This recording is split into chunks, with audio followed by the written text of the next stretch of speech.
right, welcome back to another episode of Bio to Bedside. Very excited about this one today. There's been some buzz around the topic. It seems to be lots of interest, so we'll get right into it. Pedro, really excited to have you with us and kind of talk about the approach that you're taking to solid tumors. Had never really come across it before our mutual friend Aaron Edwards highlighted it for us. So please, just quickly, we'll get into the weeds a little bit later, but could you quickly give us your background, your name, your company, and what you're working on?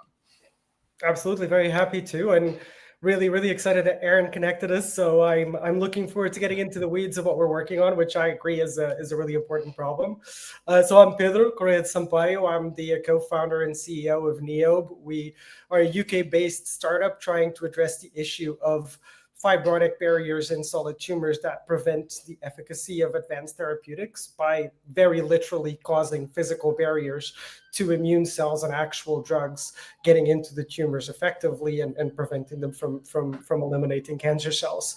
My background was in cancer biology. I was an academic in cancer research for most of my career, first with a PhD here in the UK at the University of Cambridge, then as a postdoc in Texas at the MD Anderson Cancer Center, after which I decided that I really wanted to take a more applied approach into solving some of these issues and doing that through venture creation. And I did that with the support of a venture studio here in the UK called Deep Science Ventures. Through them, I met my co-founder, Annalise, who was a bacterial engineer, and the two of us together came up with a strategy of engineering bacterial drones to break some of these barriers from within. That's the word we're using, drones? It's a word I like to use, but I like bulldozers as well. That was my editorialization. I'm glad that you approve. I wasn't sure how I was going to go over, but That's great. Excellent.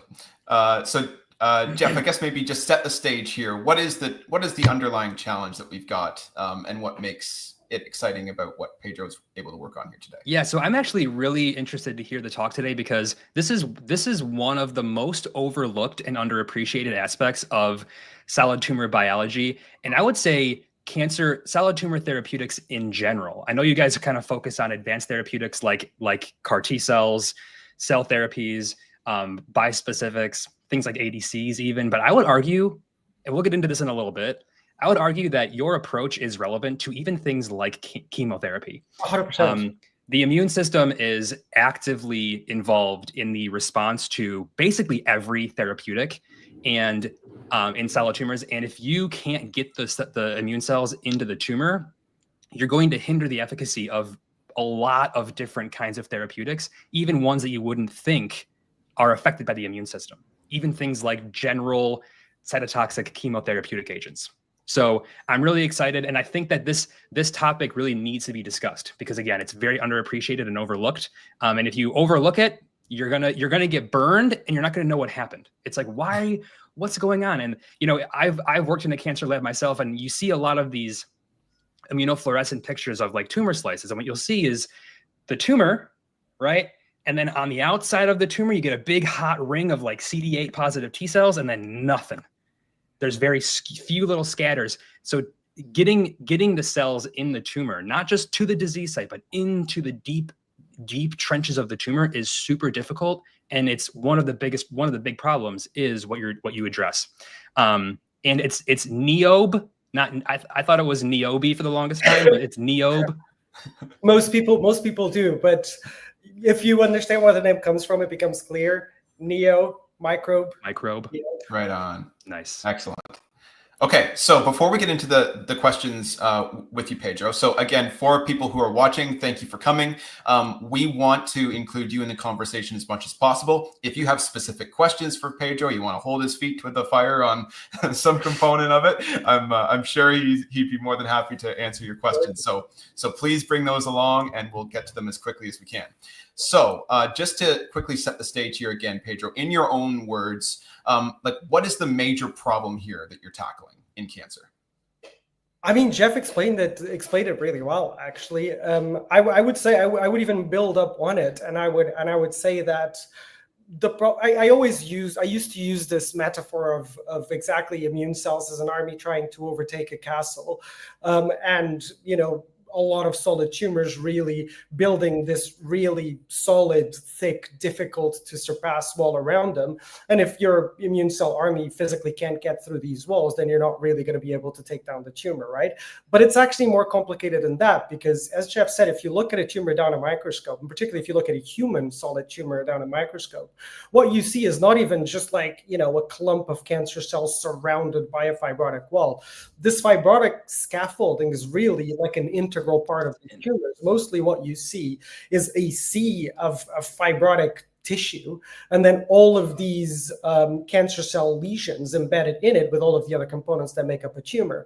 And this was a significant interest of mine during my academic career, was exactly like the different components that make up a solid tumor, what we call the tumor microenvironment, but particularly these kind of biophysical aspects of it, these fibrotic components, the vasculature, everything that makes up a tumor that on the one hand kind of helps the tumor progress and evolve and eventually spread out and metastasize, but also creates barriers to therapeutic efficacy.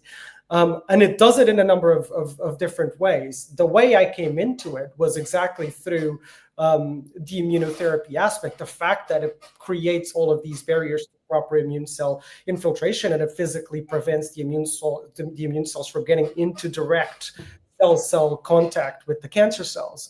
But it also acts in multiple different ways, because it creates such a stiff, fibrotic, solid environment, and kills in the name, they're solid tumors. It also kind of creates this very kind of strong interstitial pressure that collapses the vasculature, which means you don't get proper perfusion into the tumor. So it's not just the immune cells that find it difficult to go in. Your actual drugs really find it difficult to go in too, particularly any large biologic, any antibody-based therapy, any cell-based therapy. But Jeff's absolutely correct. Even small molecule therapeutics, even standard of care chemo, in a lot of very densely fibrotic tumors like pancreatic cancer, aren't able to diffuse into the tumor effectively enough.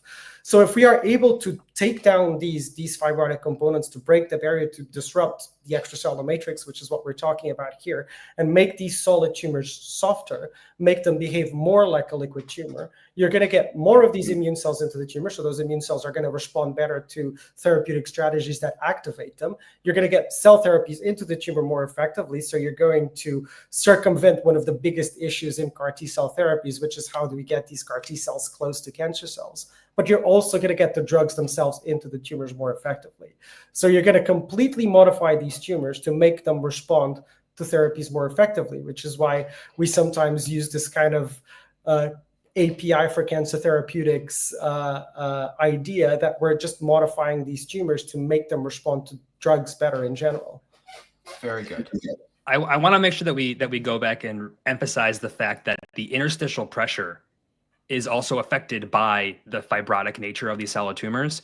Interstitial pressure is also a massively overlooked, underappreciated aspect of solid tumors. And you got to remember that when you give somebody a drug, and it could be a small molecule therapeutic, it could be a cell, it has to get to the tumor in the blood vessels. It's the highway system in our body. And drugs can diffuse out, right? And cells can diffuse out, and then the cells can kind of crawl their way through. We'll get to that probably later. But molecules don't have that ability. So they're relying on diffusion. So the higher the pressure is, the less those drugs can diffuse, and you're just going to get less drugs scattered throughout the tumor. And by breaking drugs concentrate around these vessels, and these vessels themselves. I mean, my entry into this area as an academic was to study angiogenesis, was to form the formation of new blood vessels, as most of the vasculature that you have in these solid tumors is highly deficient. It's completely collapsed in and of itself. It doesn't diffuse into the tumor properly. So you're going to get all of these things kind of stick around the leaky kind of local vasculature instead of getting deep into the inside of the tumor. Yeah, most people associate the poor vasculature with just hypoxia. And it's like, oh, we're going to get hypoxia, which is low oxygen, and we're going to have poor immune cell activity because of the hypoxia. And cancer cells can thrive, and a lot of lactic acid's being made. But you also have to remember that where there's low oxygen and low blood, there's low diffusion of drug. And those areas are very tough to get to. And it's one of the major reasons for recurrence, The failure to reach and like penetrate those hypoxic deep-seated regions is one of the reasons that we get recurrence, because those cells just don't get affected by drugs. So busting down these barriers and kind of like degrading that mesh and relieving the pressure, allowing blood vessels to get in and cells to get in and drugs to diffuse, it's a major, major milestone with solid tumors that no one seems to like really talk about. Absolutely. And it was exactly the problem that we were trying to address. And the one thing that I do find reassuring is that when we started doing this, when we started building Neobe, which was over 4 years ago, it was in 2021, deep in kind of COVID lockdown times, it felt a little bit like we were swimming against the tide. Like every time I went out there trying to like talk about this as a problem, I often got back, but like, is it really a problem? Why are we bothering with extracellular matrix instead of just like looking into, the hypoxic microenvironment, immunosuppression, all of these other aspects of it. So there was plenty of other people that are doing that. No one's tackling this issue, and this issue is going to become a massive block to efficacy in solid tumors unless someone does something about it. And we're now getting to a point where more and more I hear people say, actually, yeah, this is a really important problem. And it's great to hear that someone's actually trying to tackle it. So if I can get you to just go back a little bit and just explain for maybe people who've come in halfway through this conversation in 30 to 60 seconds, what is like, why have other approaches and solutions to tackling this, the castle walls of the cancer tumor failed? Yeah. So again, when we're talking about the castle walls, we're talking about the extracellular matrix.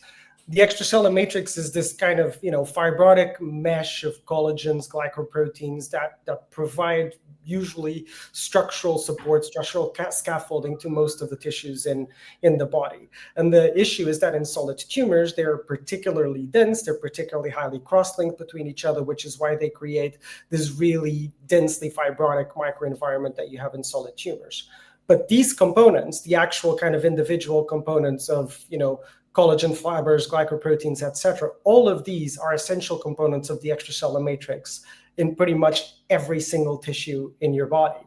And the challenge in the past has been, how do we break down these components in the microenvironment of the tumor without causing structural mayhem in basically every other tissue in the body, which is a problem that we've seen before with people developing systemically administered drugs that are able to break down some of these components and deliver them in a way that stays in circulation for a really long time.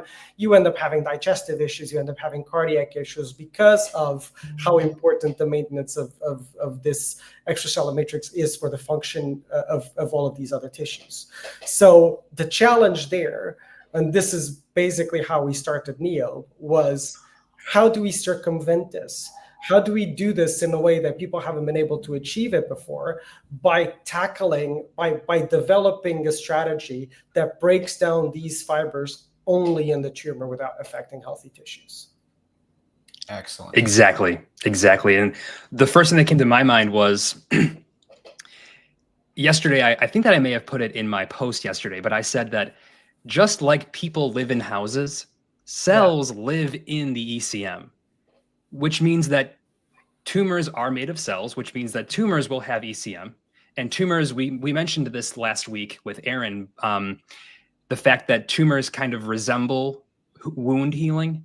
And people will always wonder, like, or maybe to help you kind of visualize and picture the tumor microenvironment, it's as if our body is on hyperdrive to repair a wound. And it just gets like very, very thick, immunosuppressive, and just like a big ball, like a big scab or a big scar almost, that's actively growing and spreading around the body. But the same thing can be the fact that the ECM is present in solid tumors also means that it's present all over the place.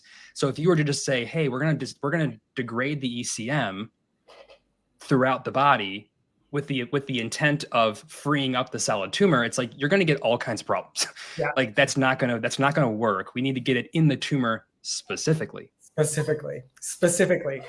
then the question becomes, how do you target the extracellular aspect of the tumor? Because we're not targeting cells here. The extracellular aspect of a tumor specifically, and the other constraint that we have here, how do we actually get into the tumor in the first place to be able to break these components down? Because that's really the issue that you're trying to solve, and it becomes a chicken and egg problem, right? Exactly, So yep. if you're trying to do this with an antibody, the whole problem that we're trying to solve is that antibodies can't get into the tumor effectively enough. We know that only about 1% of ADCs that are delivered to cancer patients actually make it into the tumor. So how do we build a strategy that circumvents these two issues? 1%? That's the number Wow. that's published, yeah. That's crazy. It's kind of a Helm's Deep situation. And I think, and I even mentioned, Ben, remember like way back when, like episode 3, I was talking about David Baker had developed some kind of like mini binder drug conjugate, right? And they have these mini binders that are like antibody drug conjugates, but they're like super tiny. And I said, antibodies really are humongous proteins. They're really big, and they have a hard time getting into solid tumors. But a lot of ADC world is like, we're going to give antibodies to solid tumors. And it's like, that's going to be tough. Like, they're not small molecules. They're antibodies. That's a big part of the problem, right? Yeah. So yeah, I mean, those were the constraints that we had before when people were trying to address this trauma, which in and of itself is a new idea, right? People haven't been trying to do this for a very long time. But once people have started trying to address this as an issue, particularly in highly fibrotic tumors like the pancreas, 10, 15 years ago, typically it was either like, we're going to inject enzymes into the circulation and somehow hope they only target the tumor, which didn't happen, or we're going to try and modify the interactions between the stroma and the immune cells, or the stroma and the cancer cells, through antibody-based technologies. But then how do you get the antibodies in there in the first place? Yeah. Okay, so we've been dancing around the whole issue so far about the challenge, but then obviously we want to be spending time today on is the actual approach here. So again, Pedro, for everyone so far, we've been talking about the challenge of basically the massive cell walls that prevent different therapeutics, antibodies, and CAR T cells from getting into the tumor and really doing their work, and the immunosuppressive problems that causes. What is the unique approach that you are taking to fix this problem of getting into the solid tumor and softening it up? So basically, like, what are the two problems that we were just talking about, right? How are we going to get into the tumor to be able to solve this problem in the first place? And how are we going to design a solution that responds only to the tumor and doesn't create structural mayhem everywhere else? Well, the one thing that we know is able to get into the tumor really effectively, no matter how dense and fibrotic they are, which we've known since the beginning of the 20th century in William Coley's work, is bacteria. We know that bacteria really like to live in tumors. You can find bacteria in tumors commonly. There's, you've got kind of a perfect storm, a perfect combination of, a hypoxic environment with high metabolite availability and immune privilege, which is the whole problem that we're talking about. The immune cells can't get in there in the first place. So you've got a perfect haven there for bacteria to thrive. And then we live in the golden age of synthetic biology, where we have the capacity of designing genetic circuits to make these bacteria perform specific functions in specific environments. So why don't we combine both of these things and basically generate a biological agent that we know has the capacity of going into these tumors, and design a biological agent that can respond to the tumor to locally produce the enzyme that's going to take down these fibrotic components? So basically what we're doing is designing a localized bioreactor that acts as a Trojan horse and kind of solves the problem in the tumor without affecting anywhere else. Awesome.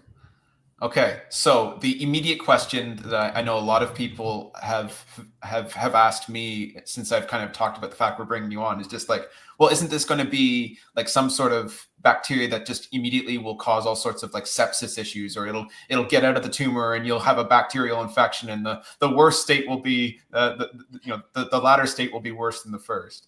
Yeah, I mean those are obviously the questions that I immediately got asked the moment I'm saying that I'm using bacteria to do this, right? But I mean, the first thing to say is that this is, as I said, this is not a new idea, right? I was talking about William Coley. William Coley is known as the father of immunotherapy. Before immunotherapy was a thing, William Coley in the beginning of the 20th century was finding out that cancer patients with bacterial infections could go into spontaneous remission. We've been treating patients with bladder cancer with the BCG bacteria since the 70s, just as a way of, triggering a localized immune reaction, right? So this is an idea that's been out there for a while. What we're doing here is taking sort of a step forward in this idea, which is designing programmable bacteria to perform a specific function, and designing them in a way that we can administer them systemically, we can administer them intravenously, and take advantage of this kind of drone-like capacity that they have to colonize the solid tumor microenvironment. So what do we need for this? We obviously need a bacteria that's not going to trigger an immune response. So we spent a lot of time kind of selecting the bacteria that we were going to use to achieve this. Most of the other people that have tried to do this in the past, and again, this is something that people have been working on quite a lot in the past kind of 15 years or so, and trying to design bacterial vectors as immunotherapies, but typically using pathogenic bacteria that they genetically attenuate to make sure that they're safe vehicles to achieve this, but taking advantage of the kind of, the innate capability that these bacteria have to induce an immune response. What we're doing is not that. We're using this bacteria as a means to achieve an end. So we wanted to start with a commensal-derived strain of bacteria that was not going to trigger any sort of reaction outside of the work that we're engineering it to do. So it either doesn't express LPS, or it expresses modified versions of LPS, which is typically what's going to trigger an acute response. So you're not going to have that acute response. We're not going to have the capacity for horizontal gene transfer. And we specifically selected bacteria that are extracellular because we are targeting the extracellular components of the tumor, right? And that also means that the bacteria is not going to be taken up by cells that it's not supposed to be taken up and suddenly have like an unexpected response. So by selecting the right bacteria, we're circumventing all of those potential safety issues. And then we add more to it, because then that's when the synthetic biology, when the design part of the approach comes in. And the key part, the central part of the design of this was to develop a library of biosensors to make sure that the activity of the bacteria is specific to the tumor. So we built promoters to ensure that. And I can see that Jeff has a question on that. Yes. So I have a question about, it's more of like, it's a teeter-totter almost, where you don't want to have the immune system eating these things up immediately, like macrophages or neutrophils in the microenvironment, but you also don't want the bacteria to just live forever. No. So the bacteria does not trigger an immune response, but it is still a bacteria. Like, it's still a foreign body, right? So what we see within the first 24 to 48 hours after we introduce the bacteria is that initially the bacteria is kind of in circulation everywhere. You see it, in the spleen, you see it in the liver, you see it in circulation, you see it reaching a tumor. Then the bacteria that are in the tumor found the perfect place to live, and they stick around there. The rest of the bacteria that you have in your organism get cleared up by the innate immune system very effectively. So that's when the macrophages come in, eat up the bacteria, and just eliminate them. And because the bacteria are basically inert, they're not really doing anything until they get eliminated. Then there's the next step, which is when the bacteria that are in the tumor are activated by our biosensors to start performing their function. The act of the bacteria starting to produce this enzyme is very energetically costly for the bacteria. So at that point, the bacteria themselves start dying off. And what's happening is, by design, what we're doing is breaking down the stroma of the tumor so that the immune system can come in. And one of the things that we see very effectively is macrophages coming in. And those macrophages are going to eliminate the bacteria. Gobble them right up. Yeah. Okay. So I will leave my question about dosing frequency for later. Ben, you had a question. Well, no, I think it might be a good idea at this point. We're 24 minutes in, and we've generated a bunch of comments and different people's questions. So let's take a break at this point just to kind of catch up on those, so we can get to them very quickly. So I'll start oldest and go to newest. So just a question from Rao. I hope I'm saying your name correctly. I don't know if it makes sense, but I'm thinking of in vivo conversion of fibrous cells to the immune cells using Shinya Yamanaka's principles of iPSC's generation. Would appreciate an expert's opinion here. I think he's trying to figure out, like, could we turn the cells that are on the exterior of the tumor into T cells? I mean, at that point, you're talking about a completely different approach, right? You're Yeah, talking yeah. in vivo reprogramming of fibroblasts into immune cells. I think in principle, if you're able to design the right cocktail and you're able to target them specifically to the fibroblast, I don't really see why not. But that is certainly very different from what we're doing here. Yes. Okay. Okay. That would be a very exotic approach. We'll put Yes. it that way. That would be very complicated to get right. To be fair, that's exactly what people told us when we were getting started. That's true. That's true. Nothing's too crazy, right? Excellent. Okay, here's a good question. In terms of regulatory constraints, how do regulatory agencies behave when considering GMOs to enter clinical development in cancer patients? Cool. Hi, Homa. It's good to see a few familiar faces in the audience. In terms of regulatory constraints, we're kind of fortunate to not be kind of the first ones to do this, right? So there's a few, as I said, the idea of using bacteria, and particularly engineered bacteria, as a therapeutic vehicle in cancer, it's something that's been gaining a lot of traction recently. So there is some precedent for it. There's a couple of companies right now, 3 at least that I know of, that are currently in phase 1 studies with engineered bacterial products. So it's finding, where you fit into the regulatory pipeline, because obviously there aren't a lot of guidelines for this.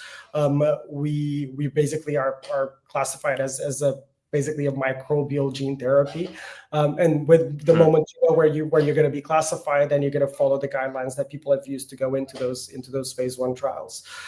We've engaged with the FDA already. We did that last year. We're actually right now in the process of engaging with the MHRA in the UK, specifically within a cohort of other companies also building engineered microbial therapeutic products. So we can also provide them with some input from our side of what we need as guidelines to get into the clinic.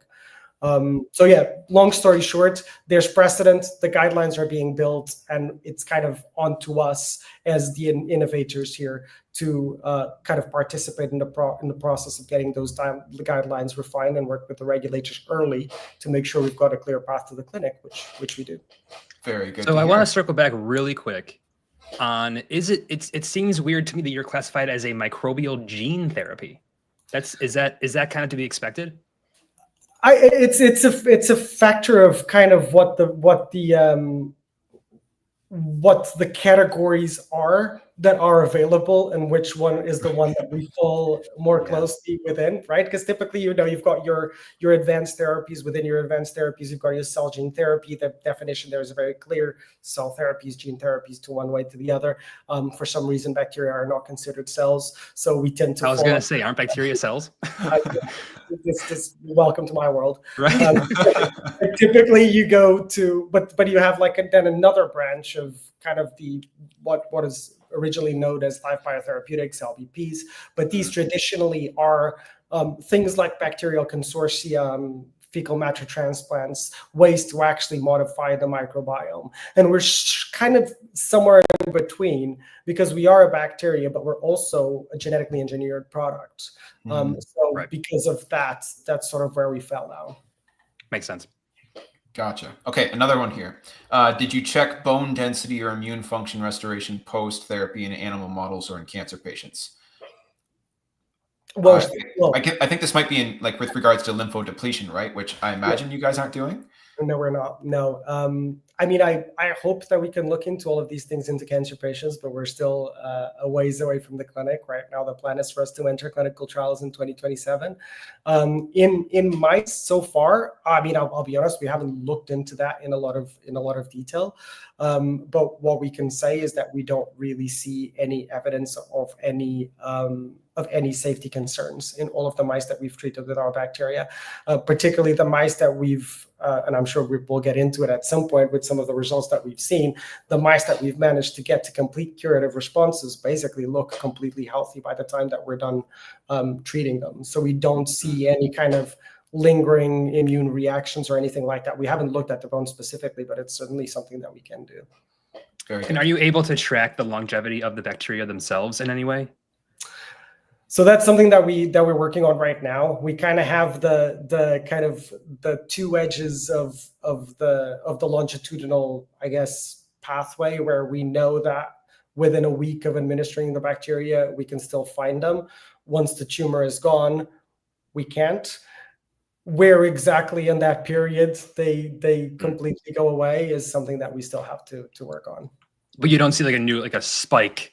I guess you probably couldn't do it in mice, but I wouldn't expect any kind of thing like post study almost. You know, you get a big spike.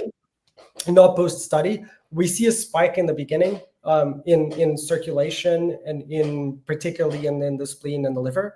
And then those bacteria kind of start going down as the bacteria in the tumor kind of proliferate and really establish themselves there. And then as the tumor starts disappearing, then eventually those bacteria go too.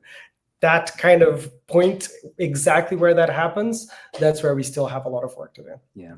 Ben, this is very similar. It's very similar as far as the actual like therapeutic kinetics go as Siren Bio.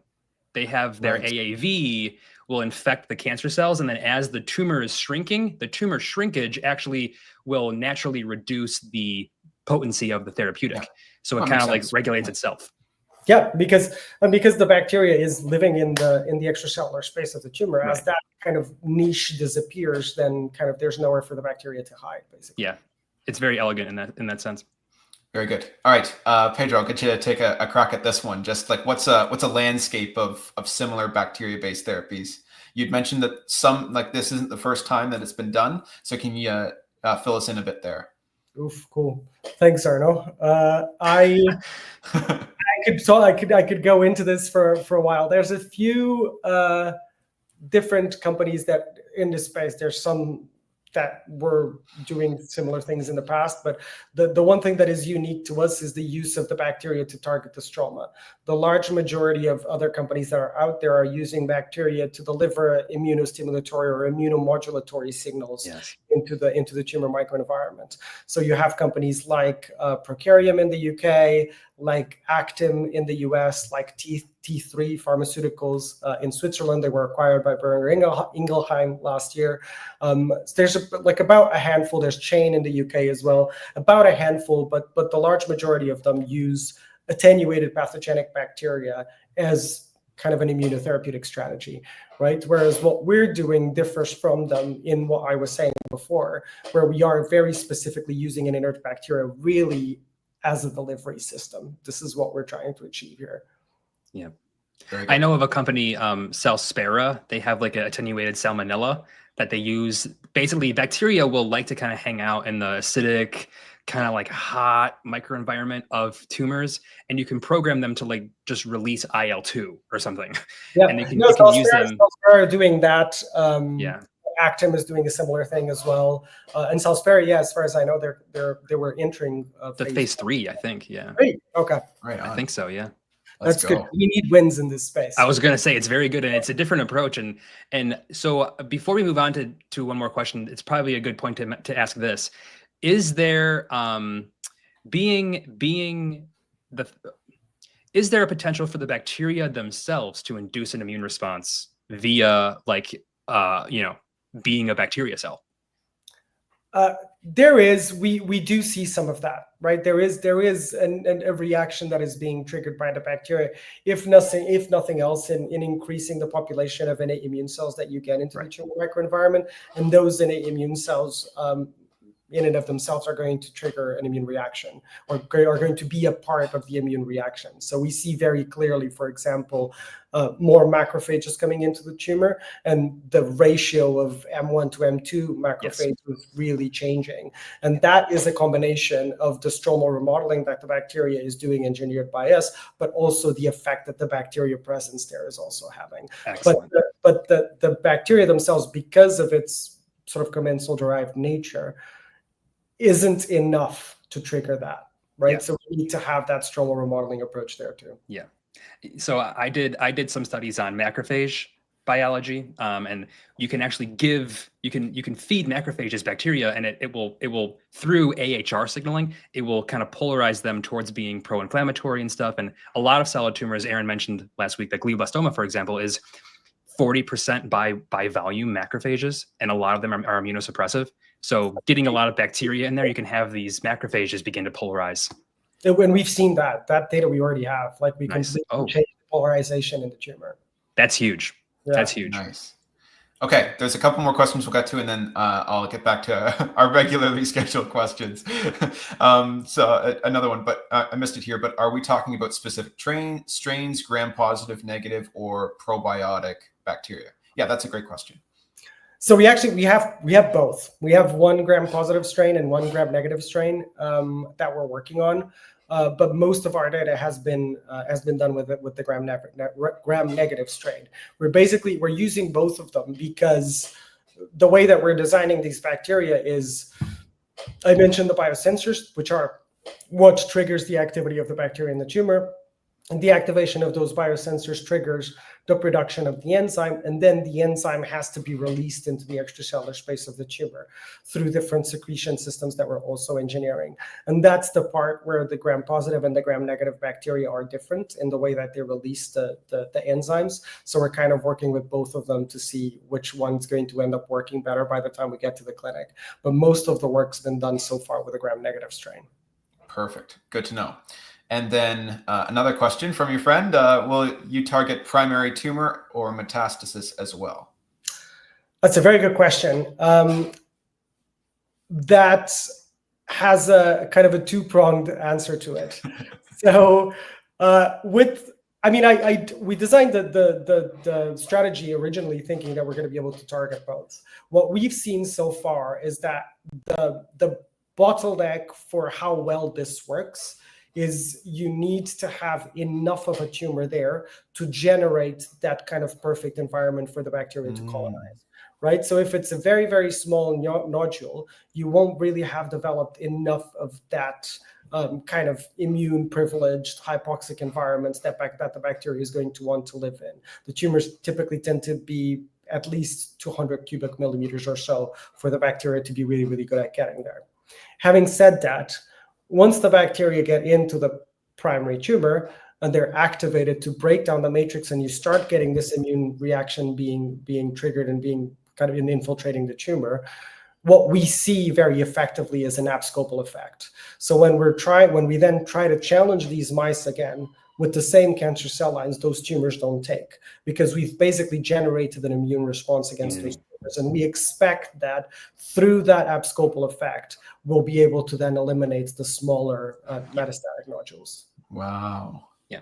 Very cool. All right. One last question, and then we'll get from the audience, and then we'll get back to it. Is the bacteria therapy a live organism or a solution product from bacteria? It's a live organism, and that's an important part of it, right? Because that's when the whole dynamics of the system comes into play, where we're able to activate the bacteria through the biosensors that I was talking about to make sure that the activity is constrained to the tumor. Perfect. All right. So, question for you now, kind of get back to the main questions we wanted to ask you, Pedro. So, what success have you seen so far?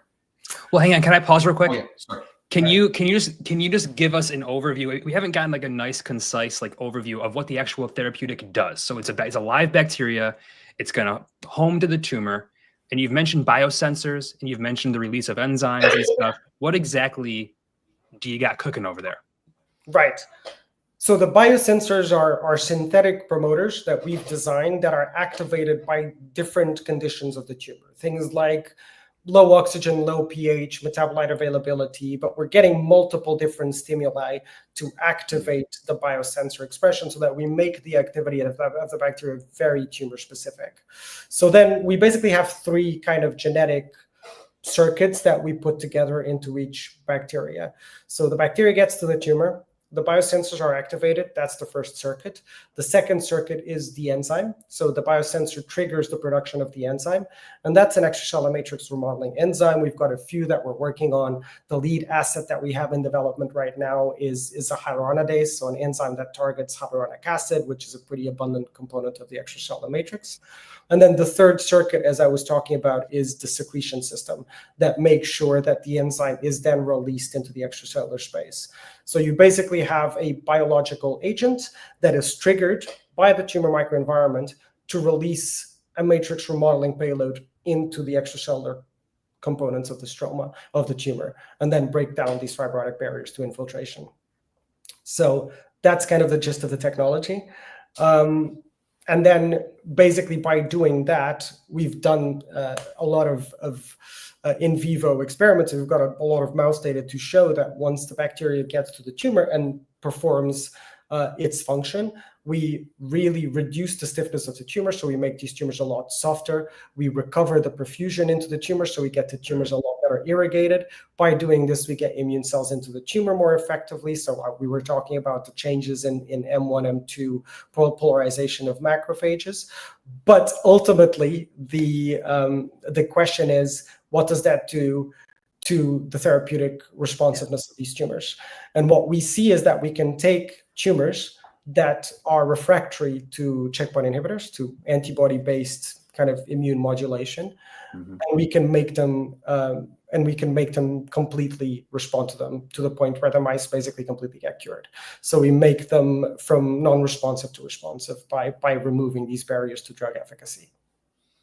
That just goes to show you that's a huge problem. You wouldn't think that it would be like they're refractory, and it's like, is it because of the dense pressure of the solid tumor? That's crazy.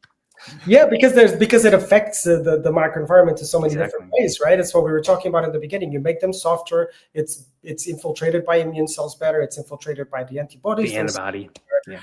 You've got less you reduce hypoxia, so there's less immunosuppression of the immune cells that are in there. So you're just tackling multiple different aspects that create blocks to the efficacy of these therapies. It's like the first domino to fall is the stromal, matrix, and then everything else kind of comes after that. And then you hit them with exactly. Yeah. Awesome. Okay, so on that note, what success have you seen using this approach? Yeah, I kind of jumped into it because I was looking at the question, right? But that's it. I mean, so far, most of the work that we've done has been in mouse models of triple negative breast cancer.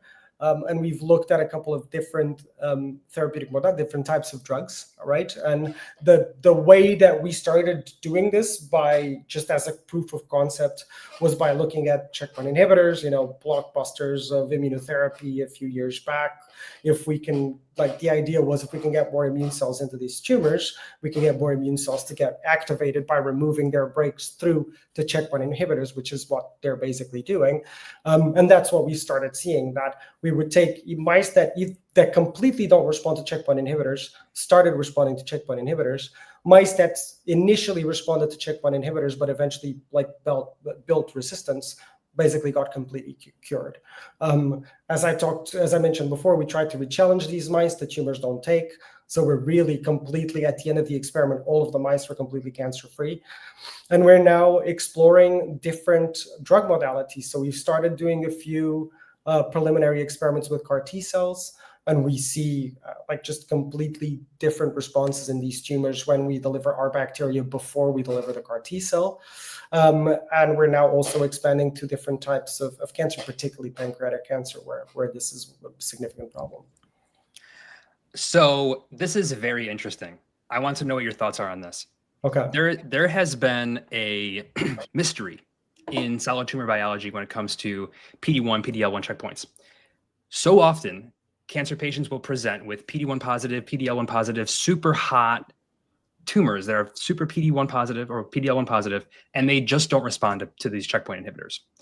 And people, don't really know what's going on. And it seems to me like one of the potentially overlooked aspects is, well, maybe we have too thick of a matrix for the antibody to get in or the relevant immune cells to get in. So it doesn't matter how positive or negative your tumor, your cell, you need to have it to be PD-L1, PD-1 positive. But even if it is, that isn't necessarily the only thing that has to happen. You've got to have the antibodies get in and the immune cells get in. And if they can't, not going to respond. No, so it seems. But I mean, that works also for what we're doing, right? This is the thing that that frustrates me every time I'm talking to someone who tells me, oh, it has to have monotherapy efficacy, otherwise we're not interested, right? Nothing in cancer works as a monotherapy. And you need to understand the tumor that you're that you're looking at to understand the strategy that makes sense. Like if a tumor doesn't have any checkpoint expression whatsoever, then checkpoint inhibitors don't make sense. If you've got a ton of checkpoints being expressed, but there's no immune cells coming in, then maybe checkpoints will work if you find a way to get enough immune cells in there. So that's when our strategy comes in. If you don't have any immune cells coming in, but there's also not kind of enough antigen expression or something in there to actually trigger the immune response once they get in, then you need to add another strategy on top of it, like a cancer vaccine, right? We need to have a really good understanding of what the immune what the immune landscape is, I guess, that lack of a better word, of each tumor that you're trying to tackle, so you can build the better strategy to tackle that specific type of tumor. And it's never going to be a one size fits all, and it's never going to be a monotherapy. Thank you so much. I think that there's just been like I'm being a little bit coy about it when I say that there's a widespread misunderstanding and underestimation of the complexity of cancer. Oh, and I think that people think that you can treat cancer like you treat diabetes, where it's like we know what's happening and we know how to combat it good enough. Whereas with cancer, I'll always say that cancer isn't even a disease. It's a classification of a group of diseases. Yeah. And it requires a completely rethinking of our therapeutic strategies. It's much different than a normal disease. And at the end of the day, it kind of comes down to the idea that there's not one wonder drug for a specific tumor type. We need to be combating things in multiple different angles. Otherwise, it's just going to move. And so, yeah, and we need to understand what the blocks are so that you can target those blocks, right? Mm-hmm. And the whole kind of idea of we want monotherapy efficacy comes from the strategy that we had when checkpoint inhibitors started becoming a thing. Sure. Where one doesn't work, maybe we'll do two, or maybe we'll do three, or maybe that will work, right? And that's potentially not really quite the right strategy, because you're just kind of doubling and trebling down on the same strategy. What we need to do is understand what are the blocks for this thing to work and tackle those blocks. And maybe, you need to tackle immunosuppression. You need to tackle lack of infiltration through what we're doing, and you need to tackle immune activity. You need to tackle kind of enough antigen expression. If you tackle all of these things together, in tumors that don't have any, maybe you need to do three, and some maybe only need to do two, and some maybe you only need to do one. But it's always going to have to be a holistic view. Exactly. How are you going to do it? Couldn't agree more. Right on. Okay, if we take another break. So one question quickly, Pedro. Do you have a hard stop at the top of the hour, or do you have some time after? I've got some time after. Okay, perfect. Just in case just so we can hopefully get through as many questions as possible and have our conversation too. Okay, so if I jump back in here, are the macrophages within the reprogrammed to have anti-tumor? Oh, sorry. Are the macrophages programmed to have anti-tumor properties? I don't know if maybe there's kind of like wondering. Yes, I think that goes back to what we were talking about before. I think that's that we do see this change in polarization towards anti-tumor. Yes. Nice. Right on. Okay.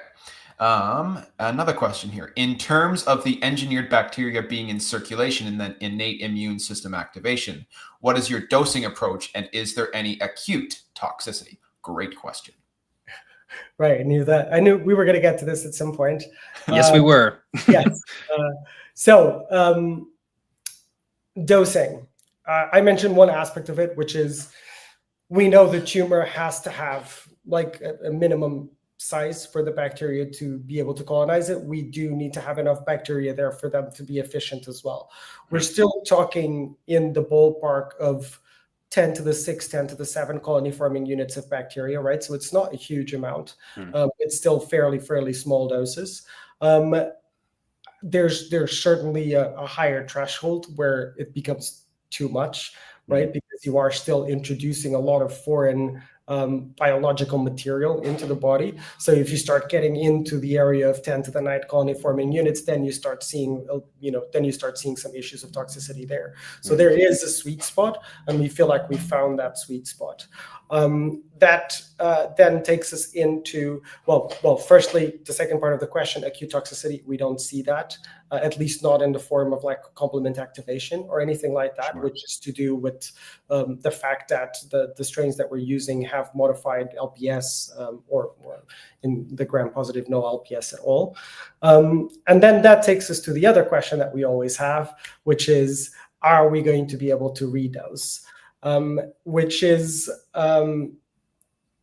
we believe that we are, because there's some we haven't done those experiments yet. So just, for the sake of transparency, and we do know that with one delivery of our bacteria, we get a significant effect in the stroma that is at the same level of basically injecting these mice with antifibrotic agents every day during the duration of the study, right? Because the bacteria is Constantly. right? But we do need it may be that it's not quite as efficient at doing that when you're going into patients. So we do need to see whether we have the capacity to redose, and those are experiments that we're planning to do. The precedent for this in other people that have done bacterial delivery and bacterial-based approaches is what we expect to see is that the bacteria is actually just going to be a lot more effective at getting into the tumor on the second injection, because the bacteria that kind of linger behind are going to be eliminated a lot more effectively, but the bacteria is still kind of effective enough and fast enough at getting into the tumor. And once it gets into the tumor, it starts proliferating. So it's just going to do that even more effectively. But hopefully we'll have that data next year and we'll be able to show you then. Yeah, the data will speak volumes on that one. I think we can hypothesize all we want, but that's definitely a question to test. Yeah. Excellent. Okay, another question here. How about the market sentiment for tumor microenvironment plays, either for VC funding and or partnering with upfronts? Congrats on the raise, by the way. Thank you. We're raising again now. It never really stops. So, and that's how I can tell you that at least.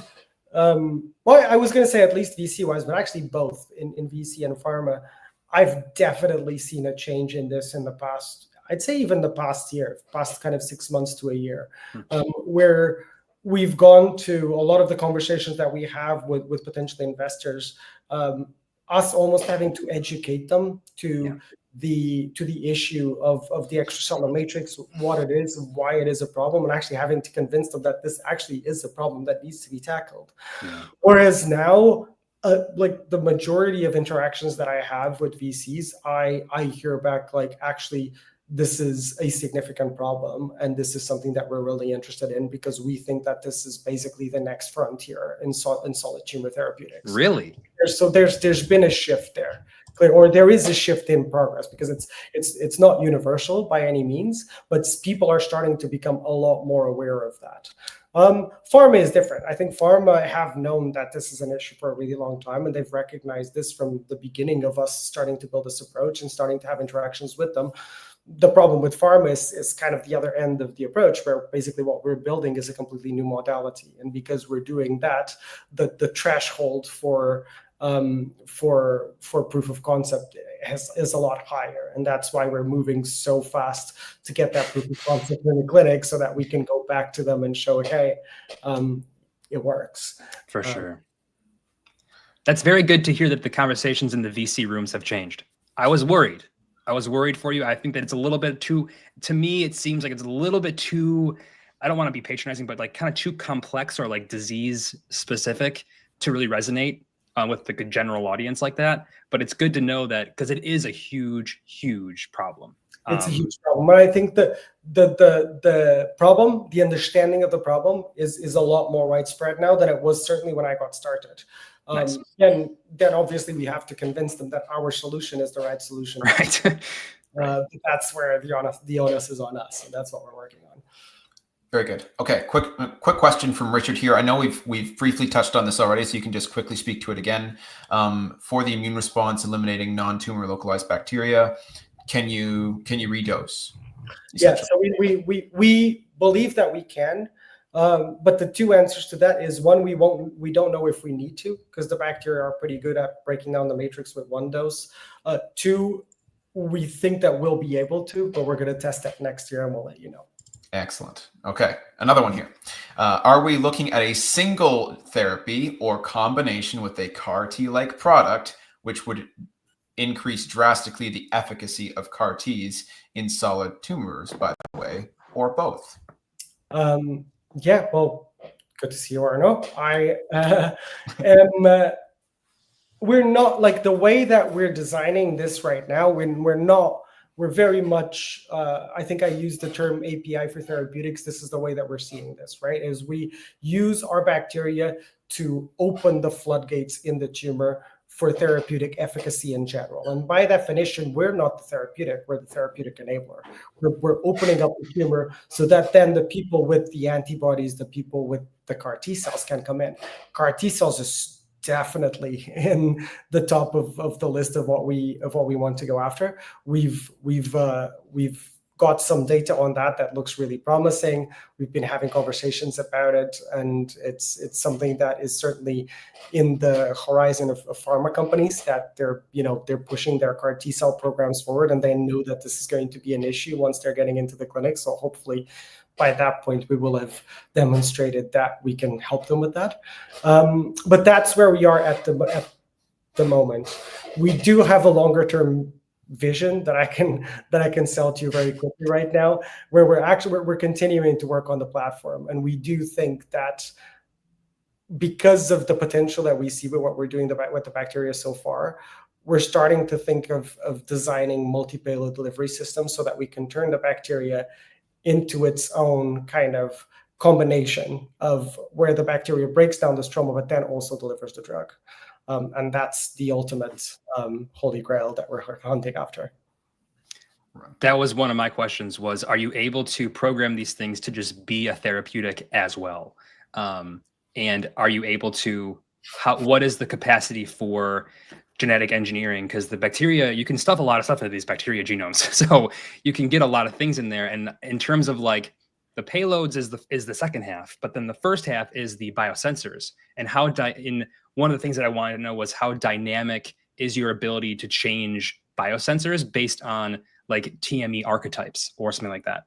Yeah, so I mean that's certainly in the horizon of what we want to do. But the biggest challenge that we have there is actually how do you regulate the delivery of multiple payloads, right? How do you have this biological design done in a way where the bacteria delivers payload 1 in a specific way that then triggers the release of payload 2. And this is what we've got a few ideas that I can definitely not tell you about.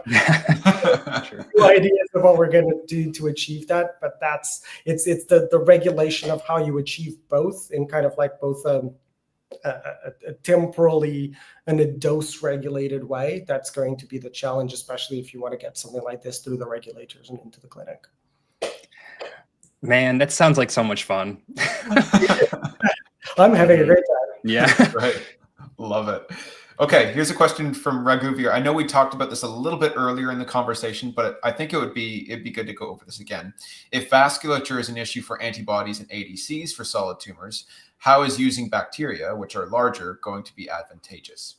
That's a great question. And like maybe just like an additional point from me would just be like, what is the mechanism, right, that they're able to penetrate that antibodies and ADCs can't?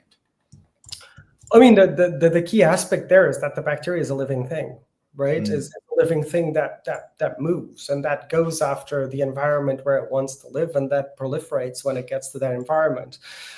The antibody, if you don't have enough diffusion, when it gets stuck, it gets stuck. There's not really much there that you can do. Whereas the bacteria, because it really wants to live in that place, it goes after it. So that's what we're taking advantage of, and that's why the bacteria being alive is such a key aspect of the strategy, because we are taking advantage of the fact that the bacteria actively gets into those hypoxic pockets of the tumor, which are the ones that are the hardest to reach. Yeah, and if I could take 1 minute here, there is this idea of using like myeloid cell, like engineered myeloid cells, like neutrophils, to deliver things to tumors in a similar way. But one of the advantages of bacteria is that the bacteria are not going to spontaneously become pro-tumorigenic. Whereas a lot of these myeloid cells, you risk like, okay, guys, you're going to go in there, don't betray us. Whereas with the bacteria, they're kind of programmed to do one thing, and they're good at getting in, and you can just tell them, just do this one thing and just do that. And just do that. Yeah, exactly. I mean, I did when we started building the the technology behind Neobe, because we did this as kind of a, using a venture studio approach through Deep Science Ventures. And it was very much like, how are we going to solve this problem? How are we going to build a solution for this problem, right? Using first principles, like, why has this not worked before, and how can we design something that worked? And when I was doing that exercise, the idea of using myeloid cells crossed my mind, but that is a big problem. And the other problem is, are the myeloid cells themselves actually going to be able to get deep enough into the tumor to do the work? Whereas we know the bacteria can. And one of the other problems with myeloid cell therapies is manufacturing at scale, which is one of the things that I feel like with a bacterial product, it's probably a breeze, manufacturing at scale. It's a breeze. Yes, it's a breeze manufacturing at scale. That's not a problem, right? Because I told you the doses that we're using, you don't need a massive bioreactor. With 5 or 10 liters, you can produce enough bacteria for a clinical trial, right? The actual manufacturing of it is not very complicated. The problem is the finding manufacturing solutions that you're able to work with that are end-to-end, because there's enough people out there produce bacteria because they're in the probiotic space, and then there's the people that can do sterile fill finish, and those tend to not like each other very much. Yeah, that makes sense. Say it isn't so. Yes. So finding kind of a solution that goes from one to the other has been the challenge, but we've identified a few people that have the capacity of doing that, and we're working in that already. It's going to be very kind of front-ended. It's just building the right assays in the beginning for potency, batch release, etc. Once we've got that done, manufacturing is going to be a breeze. Very good. Okay, here might be the toughest question so far, coming in from Chris Spivey here. Is there a challenge keeping the bacteria from evolving by selective forces out of initial scope, effluxing something you don't want, or otherwise misbehaving from a population biology perspective? That is the tough question, but it's not. I mean, we've there's different ways that we can look at this, right? So we tried. We did quite a lot of work in the beginning to try to select the most kind of harmless possible bacteria that we could find, right? So there isn't, like, we know exactly what the genome of these bacteria is. We know what they do. We know that there's no phages there. There's no virulence factors there. There's no sex factors there. So there's not going to be, like, the bacteria isn't suddenly going to, like, affect the local microbiome or something like that, which is obviously another concern. So there's nothing in there that we can predict that would completely go awry. Now, is there the possibility of suddenly the bacteria evolving into doing something that we didn't predict them to do? I guess there is. Like, we don't expect the bacteria to sort of proliferate in enough generations to suddenly be able to produce like a super complex virulent agent that we weren't expecting it to do.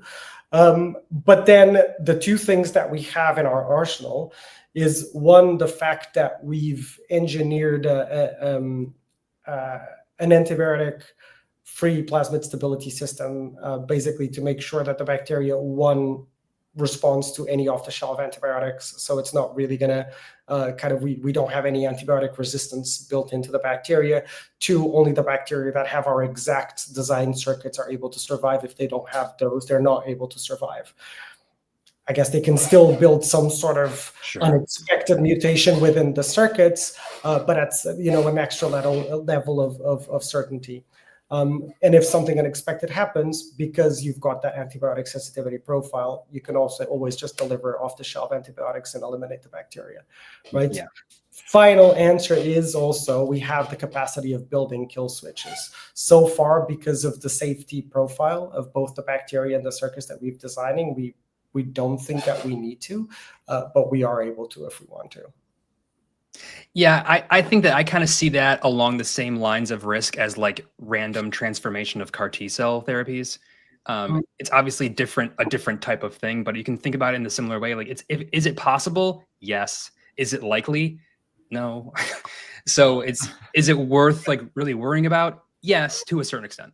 Well, I mean, it's always worth worrying about it. I think it is a very good question. It's something that we need to think about. But, we've been using viral vectors as delivery systems for ages. And you know what doesn't get killed by antibiotics? Viruses. So, I mean, yeah, but so I guess one of the things that question was probably born from was, what is the proliferation rate of these bacteria? I mean, are they in there just like rapidly dividing and having chances for mutagenesis? So yes, I mean, that's kind of, I approached that kind of briefly. They do proliferate, but I don't think that they're going to proliferate enough generations for that to be like a massive problem, right? You'd have to have like a significant amount of generation change for you to suddenly build a complex new virulence factor that would suddenly be a major issue. We deliver 10 to the 6 CFUs of bacteria. Typically, when we remove a tumor, we've got about 10 to the 8, 10 to the 9 CFUs there before we start breaking the matrix and the immune cells start coming in and the bacteria kind of start being killed off. Very good. Okay, 2 more questions I think that we've gotten so far. So just one from Khalil here. How can the bacteria be predictive to therapy efficacy?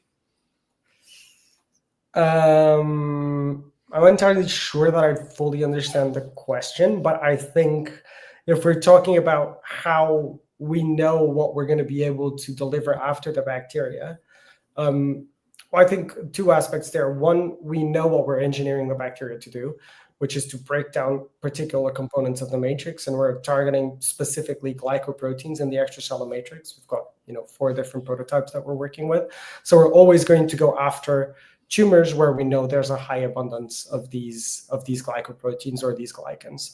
And we know what these glycoproteins and these glycans do in terms of triggering immune exclusion, by blocking immune infiltration, triggering vascular collapse, triggering all of these things. So depending on the tumor that we're going after and the target specifically that we're breaking down in the matrix, then we will favor different therapeutics that are going to come in afterwards. Right. So we've done checkpoint inhibitors, we've done CAR T cells, but we're starting to look into other potential drugs that we want to try. Okay. I say go for chemotherapy. Just go for everything. Ongoing. Yeah.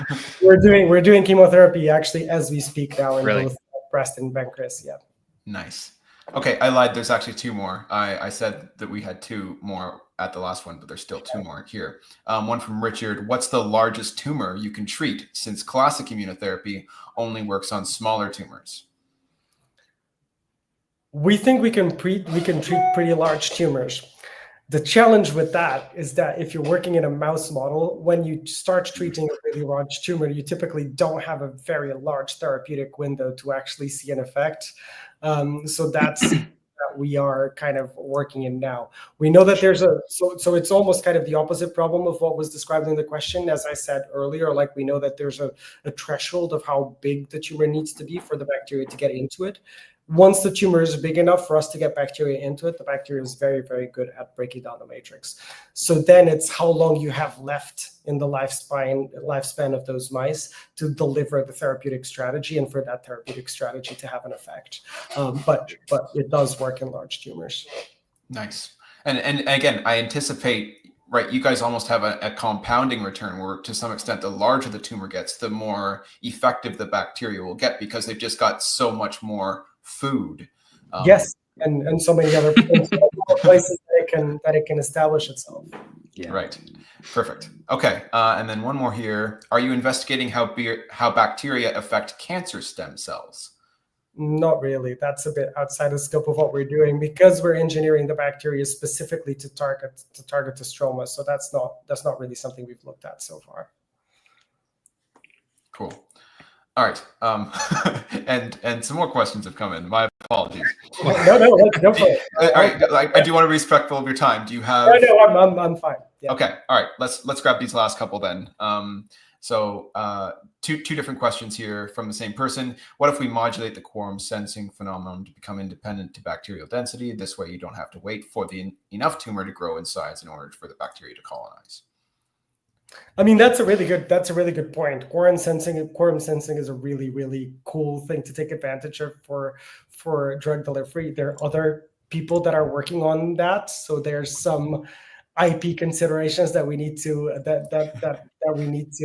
take into considerations before we start kind of playing around with that. But what I would say is, in terms of the actual tumor growth, it's not really a question of bacterial density. It's more of a question of enough tumor microenvironment to be there for the bacteria to want to live there in the first place, right? So it's more about having enough hypoxic centers and enough immune privilege created to build that niche where the bacteria wants to live. Right. Very good. Okay, and then the second half of his question, you can see there in the bottom of the chat. Another thing that comes to mind is the possibility of engineering bacteria to encode cytokines, activate T cells, recruit immune cells to the tumor, increase APC activity, all that stuff. What are your thoughts there? I mean, listen, I'd love to build like a Swiss Army bacteria. That's fully within the scope of what we're trying to achieve. We started with the thing that no one else is doing, which is the stromal remodeling and tackling the infiltration. But once that is done, then we fully plan to add all of these other aspects into it. We'll have to see how many we're able to build into each of our products. Right. Very good. Okay, and then some questions just from me at the end here. One being, what do you kind of see as the growth of this sort of space in the next 5 years or so? I genuinely believe that there's two spaces that we're talking about, right? I think one is as we were talking about, the stromal targeting, the extracellular matrix, tackling kind of actual immune infiltration as a really important part of achieving better responses in solid tumors. I'm already seeing that become much of a bigger deal, and I think that's going to become a significant kind of sub aspect of oncology. I think they're going to see a lot more approaches being built in that space. But I genuinely believe that engineered bacteria are going to become one of the next big things in therapeutics, not just in oncology. I think oncology is, for multiple different reasons, the logical first indication to go after. But, in things like metabolic diseases, potentially fibrosis, there's a ton of possibilities there. We just need to start seeing some clinical traction. And the moment that starts being out there, I think there's going to be a massive boom in this space. Excellent. And then I guess on the same side of that, it would be, do you anticipate that this is an approach that can be applied to basically any type of solid tumors, or do you think there's like a specific subtype that it's going to play best inside of? I think this can be fairly widely administered to solid tumors. We're certainly planning to do that. I think there are solid tumors where the stroma is a particular problem. And we are starting with those. Triple negative breast cancer, pancreatic cancer is the kind of Nice. example of that. But also microsatellite stable colorectal cancer. There's a few that we're starting with. But the matrix is a big aspect of any solid tumor, and we're really planning to go after as many of them as we can. Right on. Well, that's all the questions I've had. This has been amazing, Pedro. But I'll pass it over to Jeff. You got any other burning questions? Most of mine were answered. I'm trying to go through. I had a lot of questions about the biological rationale of combining it with ADCs, but that makes sense now because of the infiltration of the actual antibody itself. That makes sense. How are they administered? IV. That makes sense. Not intratumoral. That would be a huge limiting factor. But if they're able to go there by themselves, I can tell you more. They do it for you. We've tried both. IV works better. Yeah. Oh, really? Wow. Well, it makes sense. Interesting. Yeah. I love that, right? Because you can probably, does that not even like elevate the safety profile, right? Because instead of like infusing them into your bloodstream or something, right? You're just directly putting them in the spot. They kind of are already inside of their happy place, and so they're not really too incentivized to leave. Well, I guess, but the thing is, it's actually really hard to deliver things directly into the tumor. Most of it actually ends up like oozing back out because of how dense they are. And if we do it intravenously, the bacteria are just really, really good at finding their way there. So it's actually more effective in our data to do it intravenously than intratumorally. Gotcha. I see. Very good. Well, this has been awesome. Thank you so much, Pedro. We'll just get you to stay on for a couple minutes after the stream is ended to make sure that recording uploads. But thank you so much for coming on. This has been really cool. Thanks so much. I guess, where can people find you? Cool. No, well, first of all, it's been a pleasure. I had a great time. Really good talking to you guys. Thank you to Aaron for introducing us. Yeah, thanks a lot, Aaron. That was great. Shout out to Aaron. Yeah. You can find me, I guess, on LinkedIn. You could even find me through my name, Pedro Correa de Sampaio, or through New York. Good luck. Yeah, good luck. Look at my name on the episode. Or you can email me at pedro@neobetherapeutics.com. Right on. Excellent. Thanks so much, Pedro. And thanks everyone for showing up today and with all your questions. It means a lot. All right. Bye, everyone.